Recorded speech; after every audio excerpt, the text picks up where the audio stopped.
Assalamualaikum warahmatullahi wabarakatuh. Perkenalkan, nama saya Fendi Nistifaya, NPM 18120111009. Di sini saya akan menjelaskan tentang permasalahan dan penegakan hukum tata ruang di Indonesia. Perlu kita ketahui terlebih dahulu bahwa penataan ruang adalah suatu sistem proses perencanaan tata ruang, pemanfaatan ruang, dan pengendalian pemanfaatan ruang.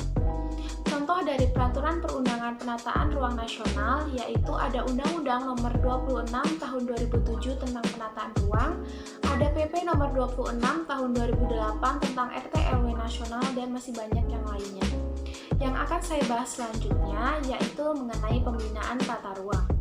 Pemerintah melakukan pembinaan penataan ruang kepada pemerintah daerah provinsi, pemerintah daerah kabupaten atau kota, dan tentunya juga kepada masyarakat.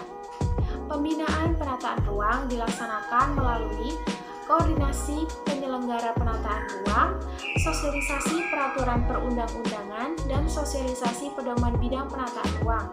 Selanjutnya ada pemberian bimbingan, supervisi, dan konsultasi pelaksanaan penataan ruang.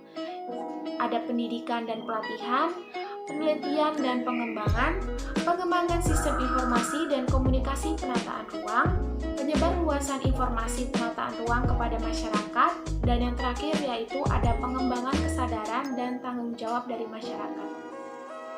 Salah satu permasalahan tata ruang di Indonesia adalah adanya banjir di Kalimantan Selatan yang terjadi pada 12 Januari 2021 silam, yang diakibatkan oleh alih fungsi lahan menjadi daerah pertambangan dan kelapa sawit yang menyebabkan ketidakstabilan alam.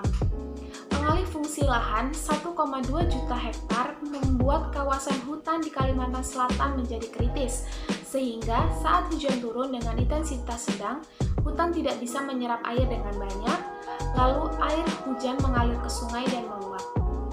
Gubernur Kalimantan Selatan mengatakan, banjir yang terjadi di Kalimantan Selatan tahun 2021 ini merupakan kejadian banjir terparah sepanjang kurun waktu beberapa tahun terakhir. Banjir merupakan akumulasi permasalahan tata ruang yang terjadi sejak lama. KLHK mengatakan, penurunan luas hutan alam di daerah aliran Sungai Das Barito di Kalimantan Selatan mencapai 62,8%. Sebelumnya, Tim Tanggap Darurat Bencana di Lapan menyebutkan penyebab banjir terbesar ini adalah berkurangnya hutan primer dan sekunder yang ada di Kalimantan Selatan. Wakil Menteri LHK, Alu Dohong mengatakan, di depan ada beberapa aspek yang perlu disiapkan dan dilakukan ketika terjadi banjir. Pertama, aspek perencanaan yang menuangkan secara detail tentang kegiatan, tata waktu, dan siapa yang bertanggung jawab dan anggaran.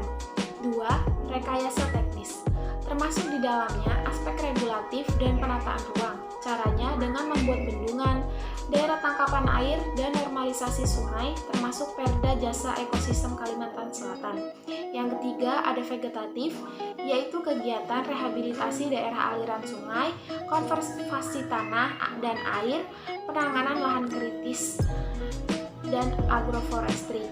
Yang keempat, ada aspek sosial, di mana ada sosialisasi, pelibatan masyarakat dan komunikasi, serta membangun database yang bagus sehingga tidak terjadi simpang siur informasi. Peraturan tata ruang kota dan perencanaan pembangunan sangat dipengaruhi oleh perencanaan dan sistem kerja pemerintah wilayah setempat yang didukung oleh kerjasama antar dinas-dinas terkait. Rencana tata ruang dan tata guna tanah yang baik dapat dikembangkan apabila pemanfaatan tanah dapat dikoordinasikan dengan baik. Dalam penggunaan tanah atau lahan yang harus tetap dipelihara adalah kelestarian alam dan lingkungan serta mencegah penggunanya jangan sampai merugikan kepentingan masyarakat dan pembangunan. Dari masalah yang sudah disebutkan tadi, seharusnya pemerintah lebih bijak dalam mengantisipasi dampak yang akan terjadi dari pembukaan lahan sawit secara besar-besaran tersebut. Walaupun saat ini Presiden Joko Widodo sedang mengoptimalkan sawit yang akan digunakan menjadi biodiesel sebagai pengganti energi, akan tetapi pemerintah pun seharusnya bisa meminimalisir dampak negatifnya. Sekian penjelasan dari saya. Apabila saya ada kurangnya, saya mohon maaf. Saya akhiri. Wabillahi taufiq wal hidayah. Wassalamualaikum warahmatullahi wabarakatuh.